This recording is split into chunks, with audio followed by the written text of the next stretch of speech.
Dia Mundial do Autismo. De acordo com dados de uma pesquisa dos Estados Unidos, 1 a cada 36 crianças recebe o diagnóstico.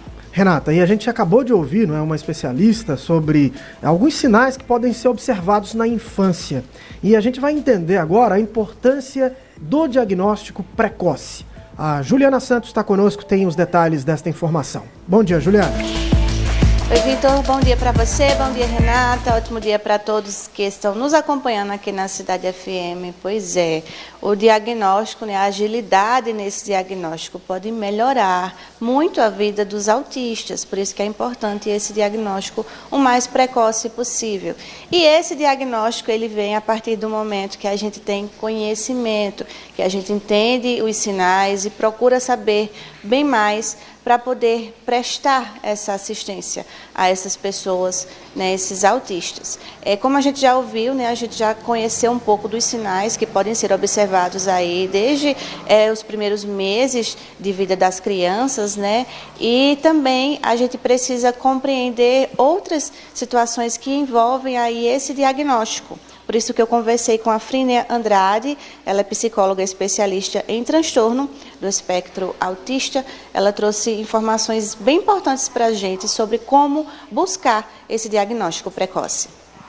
Bom dia, Juliana. Quando a gente garante o diagnóstico precoce, a gente vai conseguir desenvolver mais o potencial dessa criança. Então, é massificado na ciência. Quanto mais cedo essa criança for diagnosticada, mais chance ela tem de se desenvolver. As terapias que ela faz, elas vão surtir mais resultados, porque a gente tem ao nosso favor, na primeira infância, a neuroplasticidade bombada, que é a capacidade do cérebro se reformatar, se reorganizar, fazer novas conexões neurais e a criança seguir se desenvolvendo. Então é muito importante que o diagnóstico seja precoce. Frínia, e quais os sinais do autismo que os pais, os responsáveis, podem identificar em casa? Você vai encontrar uma tríade independente do nível de suporte. Então, é muito comum um atraso de linguagem, a falta de contato visual e os comportamentos estereotipados. Então, é aquela criança que pode andar na ponta do pé, fazer o flap de mão quando está alegre ou quando está frustrada. Ela também pode enfileirar objetos. Ela não se mantém nesse contato visual, não faz esse contato visual que a gente chama de sustentado. Então, quando você está interessado numa conversa, a tendência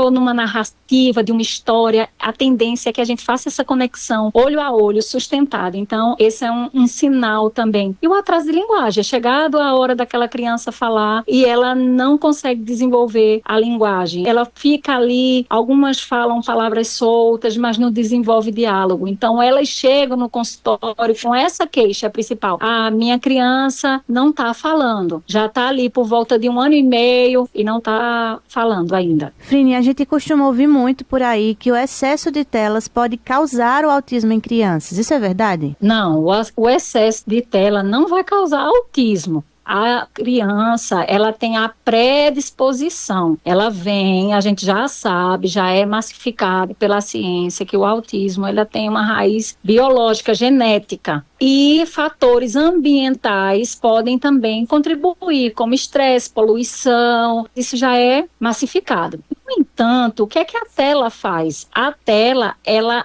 agrava os sintomas do autismo, porque a televisão, o celular, os ecrãs de maneira geral, eles são atividades que propiciam o isolamento. Então, se você tem uma criança diagnosticada com autismo, é recomendado que você tire a tela. E a Organização Mundial de Saúde fala do malefício das telas para criança típica também. Então, não é bom, porque a criança fica hiperestimulada, o cérebro fica cansado.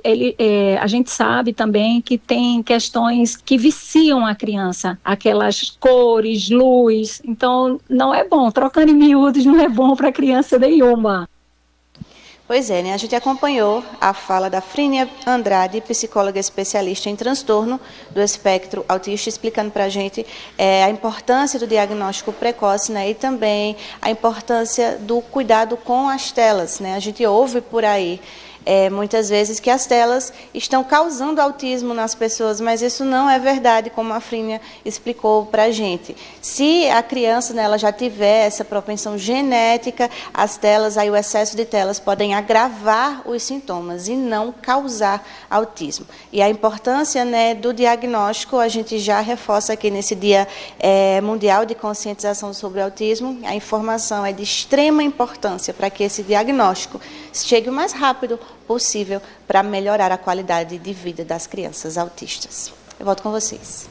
Obrigada, Juliana. 8h02.